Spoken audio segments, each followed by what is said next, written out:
And I thought that you should just suck it up and move on. And I spent a lot of days in the backseat of my car holding my then 18-year-old son's hand while my husband rushed me to the ER. Like this became like every 3 to 4 weeks because I would start to have anxiety attacks. So it's all real, the impact that it has on us emotionally. But one of the biggest things that I think it at least helped me is recognizing that, okay, this has to be hormone based. This is not my normal MO, and making a decision. Now, what am I going to do about it? So I didn't understand why I was anxious. Part of it was probably because I was going to 18 different doctors across 4 states and blah, blah, blah. But I didn't understand where all of the anxiety was coming from. I didn't understand why. I still can't remember my kid's name, so I'm not going to even say that came back. But I couldn't understand, like in the workplace, why I was forgetting things. So I started, and people think this is oversimplification, but it's not. It's so real. Hey, friend, and welcome back to the Driven Woman Entrepreneur Podcast Self-Care Series. Last week, we talked all about sleep, and this week, we're going for the hormones. That's right. If you are a woman between 38 and 54, you are in the thick of it, and you are experiencing symptoms that you may not even know are related. The change of life is no small thing. And if you're an entrepreneurial woman who's trying to get past brain fog, sleepless nights, confusion, poor focus, and so much more, you need to know what's going on so you can deal with it effectively. My friend and today's guest, Stephanie Shaw, who's the host of Hello Hot Flash podcast, is here to help us unpack the hormonal confusion, understand why boundaries are the ultimate form of self-care, and how to better prepare ourselves to advocate when we seek out help from healthcare professionals. This is a fantastic conversation that I think is going to give people a whole lot of relief. So let's get right to it, shall we?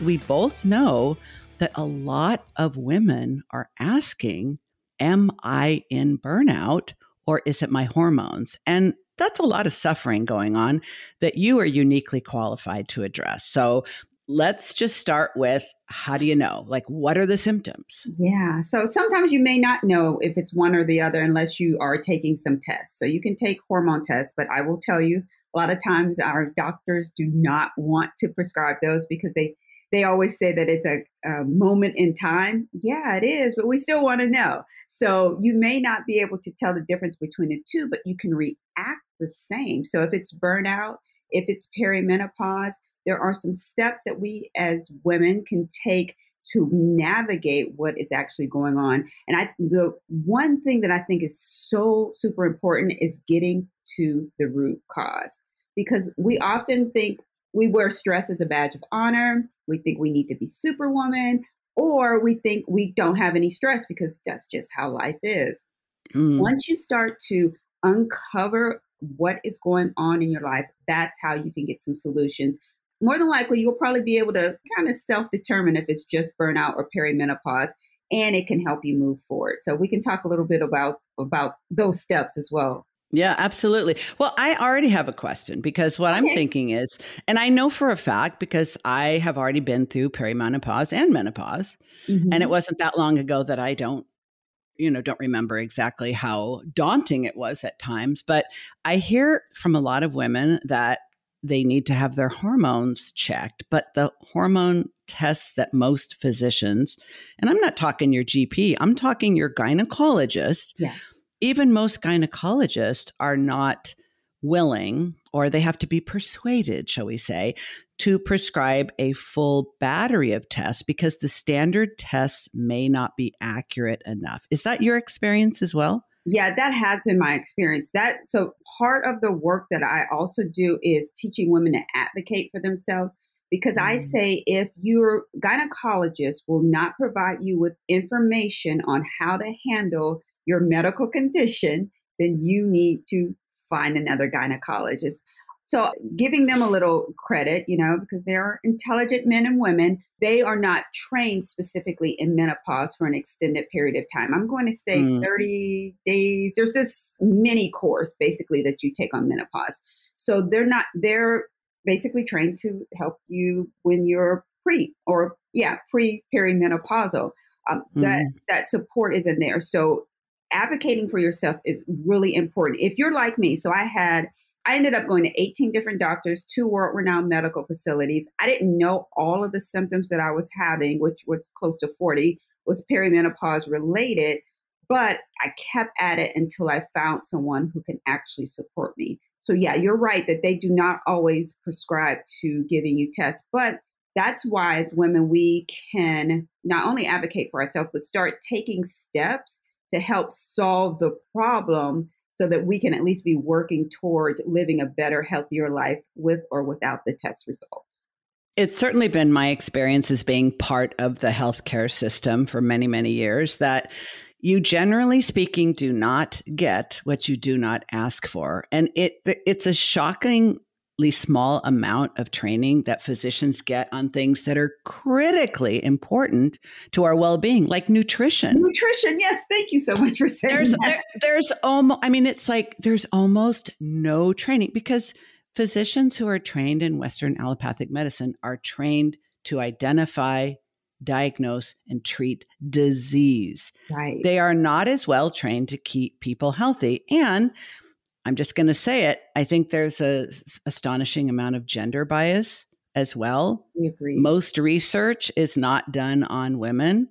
So, and very little research has been done on perimenopause. So we don't need to go down the whole list of the 40 symptoms that girl, I got to tell you, I have mad respect for your determination and your need to understand. I am exactly the same way. Mm-hmm. When I have a question, it doesn't have to be about me or my well-being, but if I have a question and I realize I'm getting a superficial answer, I'm like, next, and I will keep going and keep going and keep going. Sometimes it can become quite the rabbit hole. But in your case, like you were suffering, you were going to specialist after specialist, spending time, money, energy, effort, sacrifice, and you still weren't getting what you needed.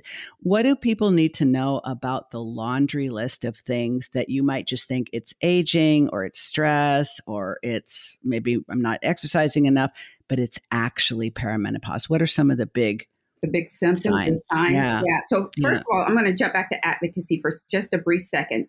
Don't just walk in saying that you're going to advocate, do the homework first. So write down your list of questions. And when they see that you're serious, I've found that they're more apt to respond to you and perhaps sit down and answer your questions. So I just wanted to say that. But my laundry list included my hair fell out in the back, left-hand side. It was funny that my cousin one time said, "Oh, I like that little cute asymmetrical bob you have." I'm like, I don't have one. I hadn't even noticed how much it was breaking off. So hair falling out, twitching in my eyes, cold hands and feet, rapid heartbeat after I would eat something. Certain foods, just my heart would beat so fast. I'm like, I'm dying.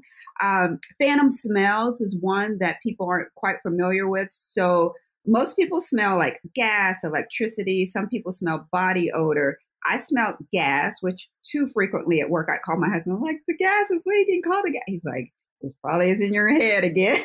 But that was before we knew that it was actually a perimenopausal symptom.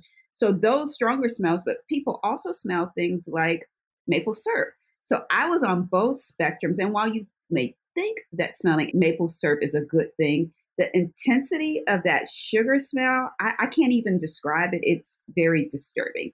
So that can change. You can have itching, rash, dry skin, the way that your body reacts to maybe your deodorant and certain detergents and so forth, all of that begins to change. So there's been a study that lists close to 100 perimenopausal symptoms. So it's part of this research group it's a supplement group, but they're doing some research in Canada. And as they went down the list, I'm like, oh my goodness, I had that. So understanding that all of these symptoms are related to the changes in our estrogen, progesterone, and the testosterone levels, and our cortisol levels as well. When we start to understand that those changes can actually cause different changes in our body. So just don't get paranoid about it, but be aware that some things you may think are a little off may actually be a little off. And then you can find some support at that point. As you're going down this list, and by the way, you are talking about some of the more nuanced and maybe less well-known symptoms. The ones that we mostly hear about are weight gain, even if we've never had trouble maintaining our weight, decreased sex drive, being sweaty, disrupted sleep.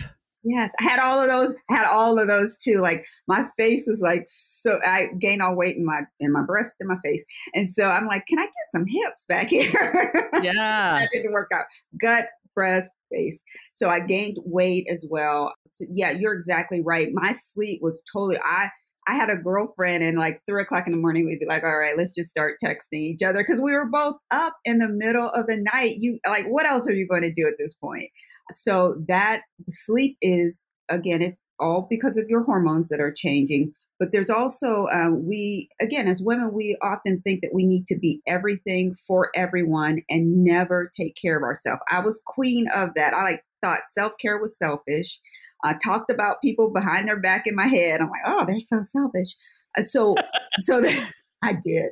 As a matter of fact, yesterday I was sitting with a woman who didn't realize I had talked about her in the past, but she's so sweet and so healthy and so vibrant, but she had a really good self-care regimen. And I thought, well, how does she find time for that? But, complete digression. But yeah. I want to know this though. Did you fess up? Did you tell her, girl, I was so judgy? So I can now, because we have that relationship, and I didn't even think to fess up. I thought about her and being with her yesterday after I thought about recording this episode. So right before I got on with you, I'm like, oh, I was with yesterday and I remember when that happened. So yeah, I need to fess up. But yeah, so again, all of these symptoms do happen when we're not taking care of ourselves, and they can cause additional stress on our bodies. Well, and let's be honest, they're going to happen. They're going to be disruptive. They're going to affect you, body, mind, and brain, even if you're taking care of yourself, right? It's not like taking care of yourself means it's going to be smooth sailing as your hormones are wreaking havoc with you. But if you're taking care of yourself in the ways that you're going to share with us, you will be able to tolerate the symptoms better, and you may be able to diminish them somewhat. Is that right? You're 1,000,000% right. And we didn't even mention brain fog when you just said brain. Well, Actually, yeah, I queued you up for that because as you know, I know it was very sneaky, but hey, I almost got away with it. I was a licensed psychotherapist, as you know, for many years before transitioning into coaching. And so I realized that a lot of women would come for therapy in their late 30s to mid 40s, even those who had never come for therapy before. And they would generally say, all of a sudden, I feel dissatisfied with everything in my life. I think my husband is an a-hole. I want to give my kids away. I want to quit my job. I want to run away. I want to do, or they didn't have the energy to think such grandiose escape fantasies. They would just say, I'm exhausted. I'm anxious. I'm depressed. I don't want to do anything for anyone. I don't even want to do for me. I just want to lie in my bed and wish the day away. And of course, many therapists would just say, oh, this woman is suffering from anxiety, depression, whatever. They would give them a diagnosis and they'd put them on meds. And it was something that you and I have talked about in the past, that a shocking percentage of women over 40 are on anti-anxiety and antidepressant medication, when to me, that's the first sign that they probably need a proper hormone workup, because they may not need that medication. So let's just get right to it. What are the effects of perimenopause in particular on the brain? Because what happens to the brain is going to affect not only your well-being and your functioning, but your mental health. And brain fog is one of the biggest complaints I hear. Yeah, so you're exactly right. That is one of the biggest impacts. We begin to forget everyday thing, and it's hurting us not only at home, but it's hurting us in the workplace. So women over 50 are leaving the workplace at a higher rate than ever, and that's who we need in the workplace, because that's where all the all the nurturing and the intelligence is when we get to that age. But so, yes, it's affecting us with brain fog. It's affecting us with anxiety. I'd never been an anxious person. I thought that you should just suck it up and move on. And I spent a lot of days in the backseat of my car holding my then 18-year-old son's hand while my husband rushed me to the ER. Like, this became like every 3 to 4 weeks because I would start to have anxiety attacks. So it's all real, the impact that it has on us emotionally. But one of the biggest things that I think it at least helped me is recognizing that, okay, this has to be hormone based. This is not my normal MO, and making a decision. Now, what am I going to do about it? So I didn't understand why I was anxious. Part of it was probably because I was going to 18 different doctors across 4 states and blah, blah, blah.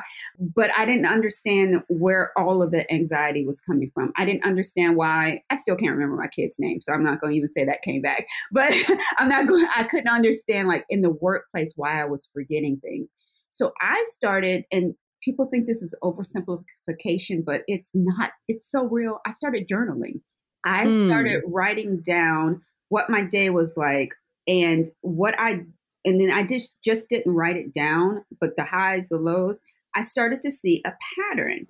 During this week of the month, I'm a little more anxious. When I'm in a scenario with this person, I'm a lot more anxious. So I was able to use that. I did my own research on myself. Yes, you can think that it's time consuming. I'll never do that. I can't make that part of my life. But when you get to that point where you are in the backseat of the car, driving to the ER room, with your child, you take those steps. So I encourage women to start a journal. Don't, it's not 2 hours a night that you're journaling, 5 minutes per day. Do it while you're sitting, using the bathroom. Just find time, and then go backwards and start to see where those things are, and then make a decision. What are you going to do? So it was time for me to have a really big conversation with someone, that 2 people actually, that impacted my livelihood and could have impacted my familial relationships. I had to make a decision that I was not going to live like this anymore. I had those conversations, and it's beautiful now. It wasn't like the relationships are severed or anything. I was respectful. I went in and spoke about what I needed, and they were receptive to it.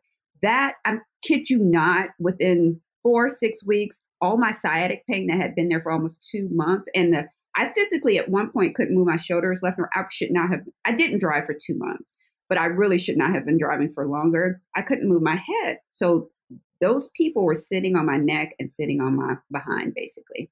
So I was able to, by using journaling, walk through that transition and encourage other women to do the same thing. So get to the root cause. See, there's that was a long answer. Sorry, Stephanie. It's all good, and I want to circle back to it, and unpack it a little bit more, because there's so much there. So many of the qualities and traits that you have that I love so much are that, many women, when they're experiencing this much discomfort, they just don't feel like themselves at all. They really freak the F out and start feeling like they're being betrayed by their own body. They're being victimized by their own body. And none of that will actually help you figure it out. Your ability to think, okay, this is very disturbing. This is very disruptive. I don't like this, but it's happening for a reason. And you're able to engage that critical thinking and critical problem solving part of you, because there's all kinds of ways to journal, Stephanie.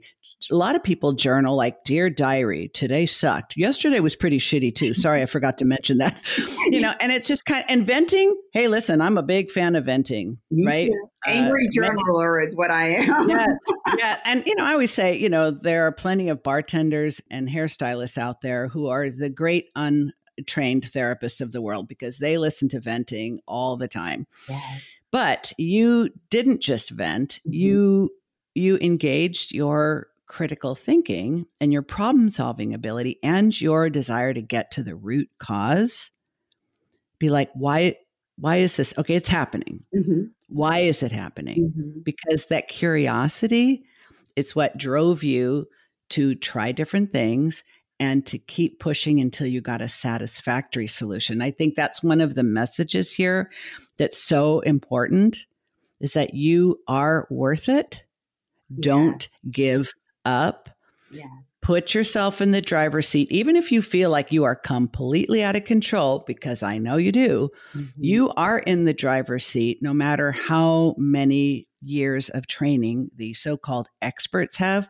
You are the expert in you. Exactly, Diane. Oh my gosh, that is so powerful. And don't think that, ooh, day one, I felt bad. And day two, now I'm going to work on journaling and do step by step. I had my moments, but I also assigned time to my moments. Like I would physically sit there and like, okay, I need to be angry, depressed, and cry. But you got 60 seconds, girl. Let's go.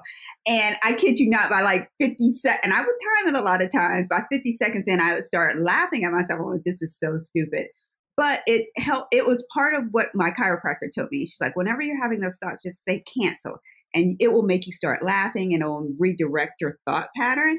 It worked so well for me. It took a while. Again, it wasn't all magic and, fairy dust overnight. But the more I kept like setting that timer for 60 seconds, the less I needed that time to actually just moan and groan and complain and think how this like sucks. It really does.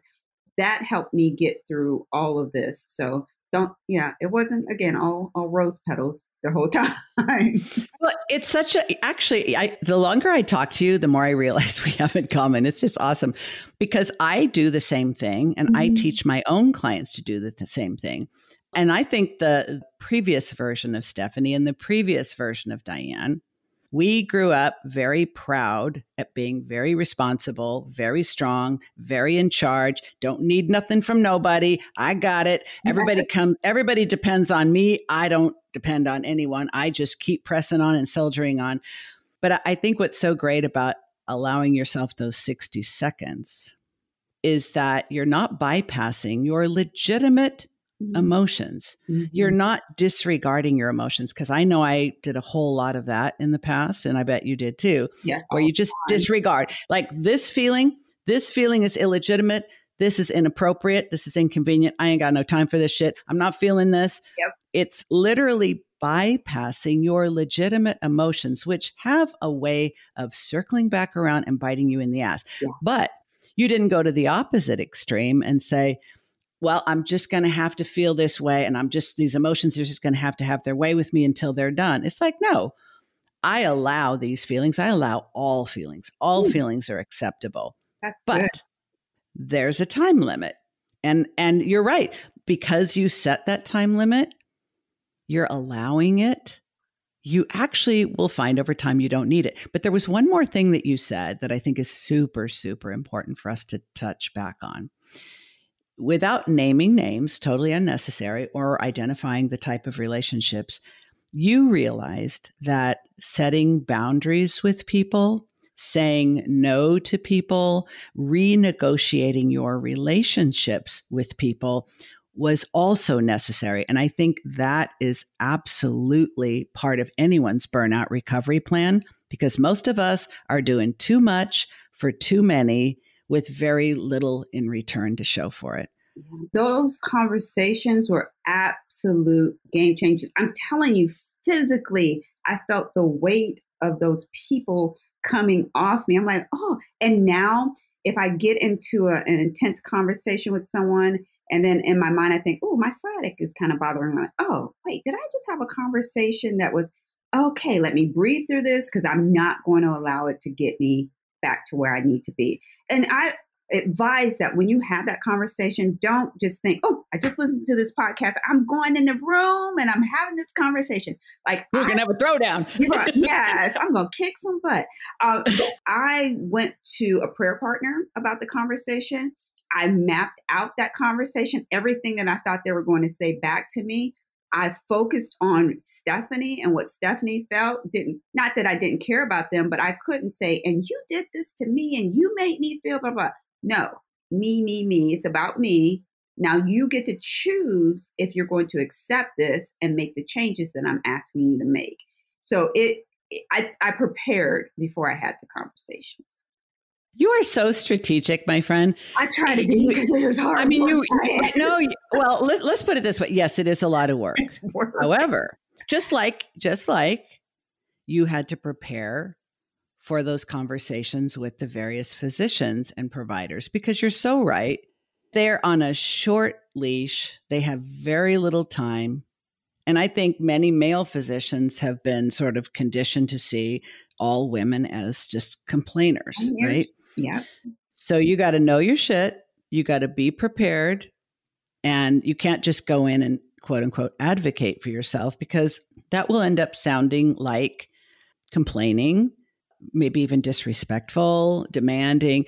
I've never met a doctor who responds well to that approach. It just feels like, why are you even here? Yeah. You're telling me what to do. I'm the expert. It usually goes south really quickly. But being prepared, whether you're having a conversation with your healthcare provider or a conversation with a family member where you need to set some boundaries and kind of renegotiate some terms, if you're not prepared, you should be prepared for that to go very badly. Yeah, I 1,000,000% agree. Yeah, and it's was so cool that two of my doctors, my chiropractor and my physical therapist, they had lunch. They sat down and had lunch and talked about me, and both like came up with a plan and came back to me. Like, that does not happen, but it was part of the fact that I was with them like every single week. I became part of their families.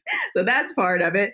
But it was also, I went to every appointment with some strategic questions. And like you said, being respectful of their position as well. So they were willing to engage with me. Even my general practitioner, she rolls her eyes at me sometimes. She's like, okay, let me sit down because I know you have a bunch of questions. I'm like, yep, I sure do. So I get more time because I walk into that room prepared and being respectful of the situation that I'm in. So I completely think that everyone should, again, come prepared and ask the questions that you need to ask. Hey, it's Diane. You don't have to be in burnout or even perimenopause to feel like you're working way too hard in your small business. It's not that you aren't attracting clients or making money. You are. It's that you haven't yet figured out how to right-size your business so that it fits your life instead of taking over your life.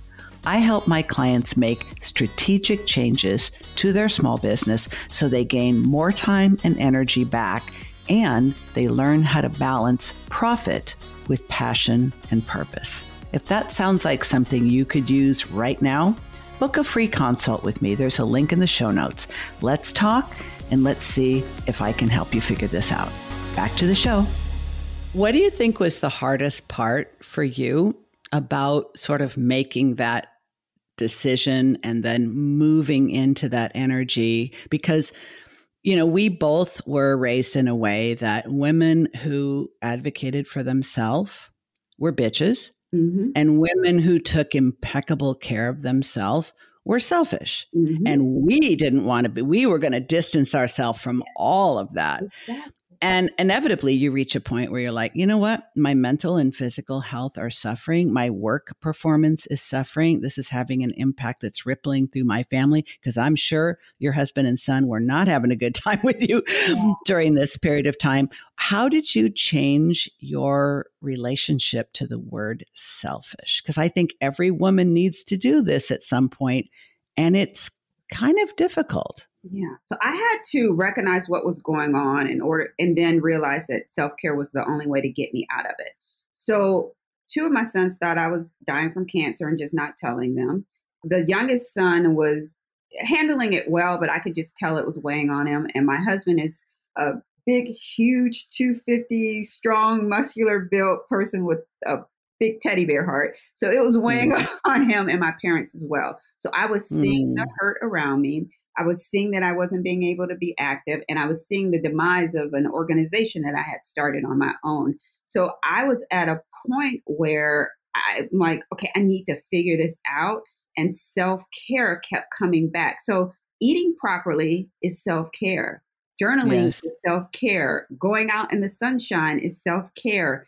Saying no to, I was on so many different community boards and so forth, saying no to those boards, not working 10 hours a day at a job is self-care. So I had to think of self-care differently, and then start to think, what does that really mean to me? And for me, I'm totally different than other people. I can sit in a room with a book for 3 days and not see anyone.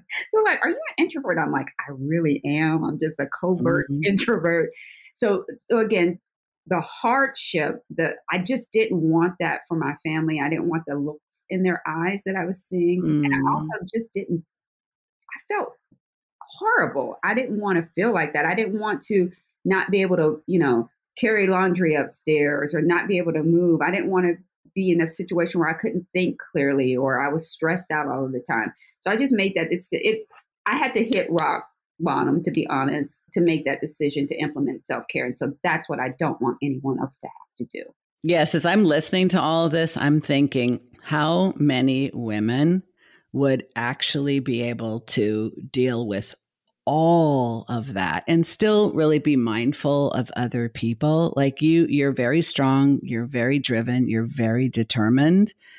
And I think we can agree that it was a blessing in disguise for you to have such severe symptoms, because if your symptoms had been more moderate, I somewhat doubt you would have made all these incredible life-changing transformations in the way you show up and take care of yourself in the world. You are so right.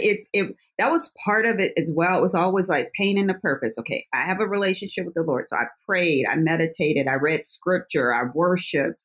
I was pouring my heart out so that I could understand what this was.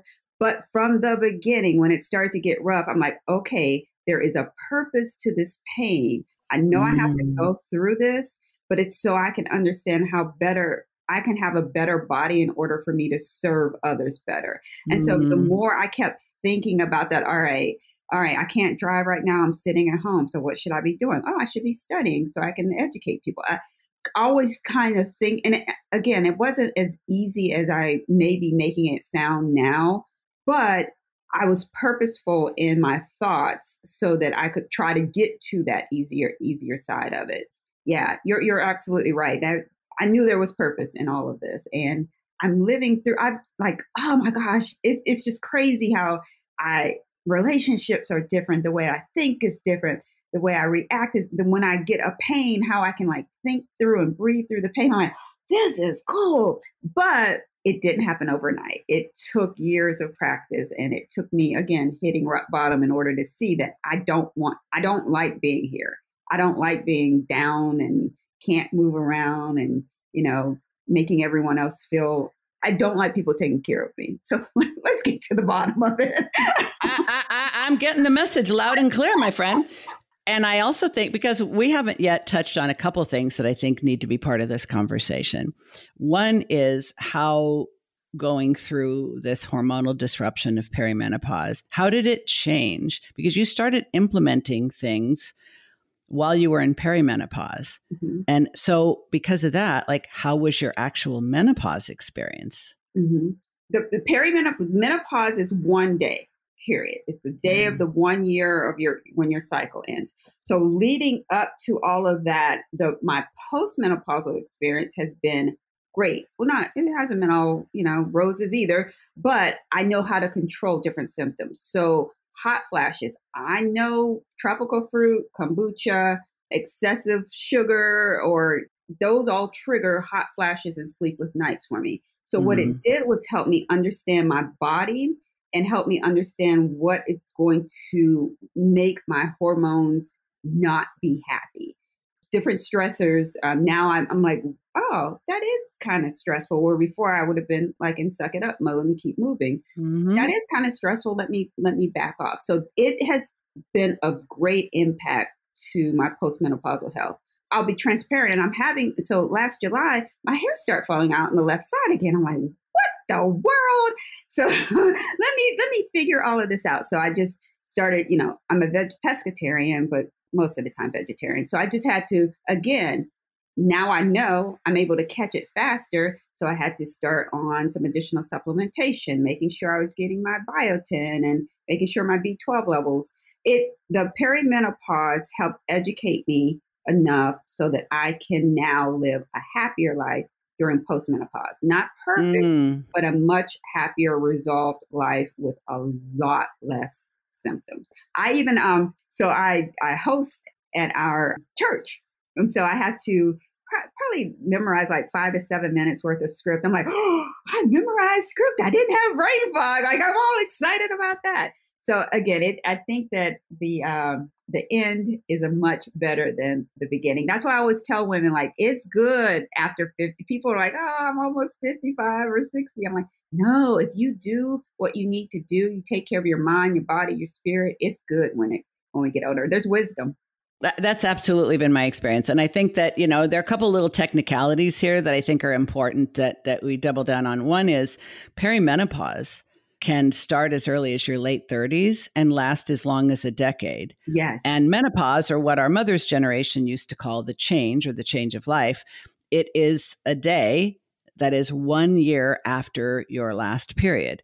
However, if you think about it, and I'm sure you've thought about it a lot, we spend as much, if we have a normal lifetime, if we have a typical lifespan, we are literally going to spend as much of our life post-menopausal as when we're menstruating. The number of years that we are going to be going through all of the hormonal changes is going to be equal to how much of our life will be spent post-menopause. So there is a expansive transition that takes place in the middle where we literally go from one kind of person to another kind of person. And I always say it's quite perverse that women in the Western culture, as they age, tend to be diminished, discarded, denied, ignored, made invisible, whereas the older women in more tribal cultures, historically and now all around the world, these are the most important people in the community because of their wisdom and life experience. So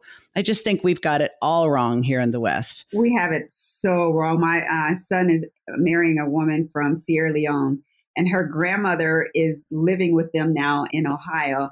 And to see that level of respect, and she is the queen of the house, and not in a domineering type of way. It's just in a matter of respect and love, where a lot of people are like, oh, we can't have grandma living with us. We need our privacy. They're like, no, stay with us. Like the kids are like fighting to They're fighting her over her. Yes, yes. And we have that all wrong. I'm happy you just said that. We do have it all wrong. Absolutely. One other thing I was thinking about is that you were running a company when you were going through this, and you're running a company now. It's not the same company, is it? Not at all. So I was doing education. What was I doing? I was herding cats is what I was doing. So I was helping, and I paused because I'm like, oh, never mind. I'll tell you this off camera. But anyway, so I was connecting preschool to post-secondary education folks. So when kids transition, even in the same school system, they don't talk. So middle school to high school, like they don't even know what's going on in the next school building. So I was helping them navigate that, and then helping with data on the side. Now I am helping midlife women who want to navigate the change. So I still call it the change because I think that's key. So yeah. So if women are struggling with any of the symptoms that we discussed today, I help them by helping them with their nutrition. And I do that by getting down to the DNA. So I work with a naturopath, and we do some hair tissue mineral analysis, see what's going on, and then help them navigate what's going on as it relates to perimenopause. And then I have the podcast as well, which we have to name. It's very clever. Yes, it's Hello Hot Flash. I love that so much. And I think, that's the one symptom that even if you know very little to nothing about menopause or perimenopause, you've certainly heard of a hot flash.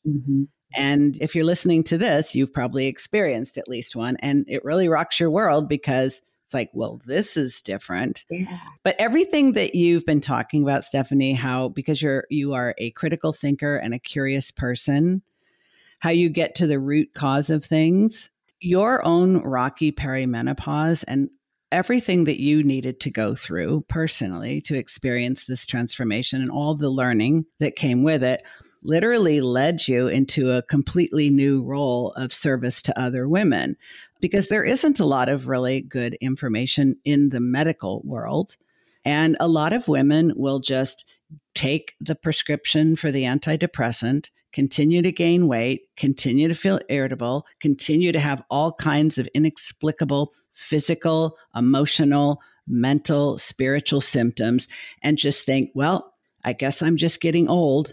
I guess I'm losing my marbles. I've had some women ask, how do I know if it's perimenopause or early onset Alzheimer's? Because the impact on the brain can be so troubling. And that a lot of the people I work with have ADHD.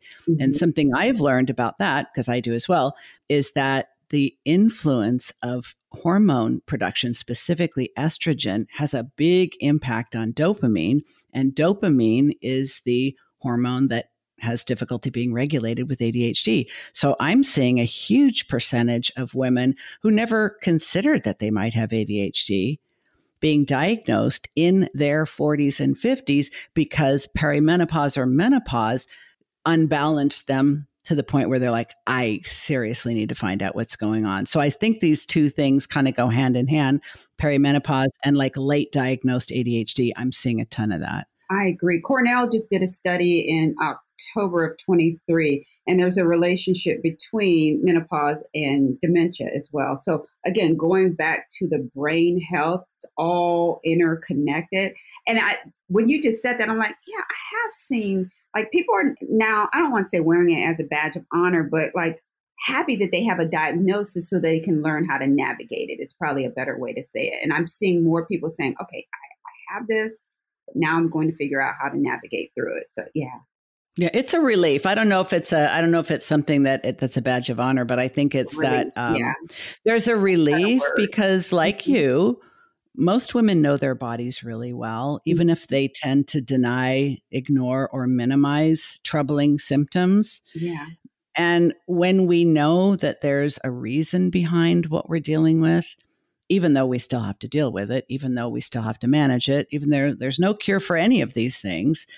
But knowledge, specifically applied knowledge, is powerful because it puts you back in the driver's seat. And I think that's probably the most significant transformation that happens is when we are not feeling like ourselves. We don't know why. We don't know what to do. We feel completely out of control. But with information and with applied practices and strategies, we're back in control. And that, to me, that's everything.